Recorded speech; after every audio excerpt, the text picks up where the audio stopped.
کہ انہوں نے سال کے آغاز میں 5 لاکھ ٹن گندم یہ ایکسپورٹ کر دیا، دنیا کو فروخت کر دیا، اور اب جب بحران آ گیا، بحران اس کی وجہ سے آیا ہے، بحران ان کی اسمگلنگ کی وجہ سے آیا ہے، بحران ان کی چوری اور ڈاکے کی وجہ سے آیا ہے، تو اب 3 لاکھ ٹن گندم وہ مہنگے داموں، پہلے سستے داموں 5 لاکھ ٹن گندم دنیا کو فروخت کر دیا، اب دنیا سے 3 لاکھ ٹن گندم مہنگے داموں خرید رہے ہیں۔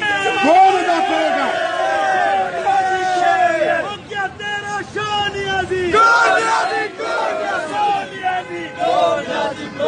کون اس کے پیسے ادا کریں گے؟ غریب عوام پیسے ادا کرتے ہیں۔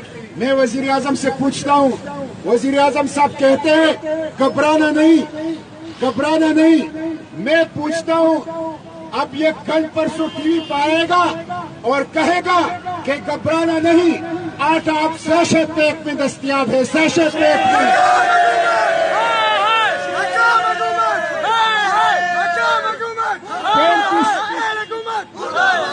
وہ جو ترقی کی بات کرتے تھے، وہ جو سہولیات کی بات کرتے تھے، ان کی حکومت میں 35 سال بعد پہلی مرتبہ پاکستانیوں نے سڑکوں پر کلومیٹر لمبی قطاریں بنائی اور پولیس کی مار کھائی، اور اس کے بعد ان کو ایک بوری آٹا ملا۔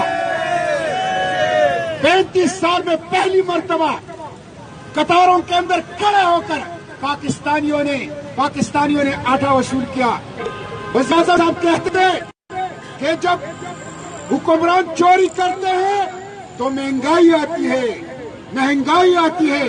میں پوچھنا چاہتا ہوں، دوائیوں کی قیمت آسمان سے باتیں کر رہی ہے، پیٹرول ڈیزل کی قیمتیں بڑھ رہی ہے، گیس اور بجلی کی قیمتیں بڑھ رہی ہے، دال اور چنے اور چینی اور چائے اور آٹے کی قیمتیں بڑھ رہی ہے، تو یہ جو مہنگائی ہے یہ تم لوگوں کی چوری کی وجہ سے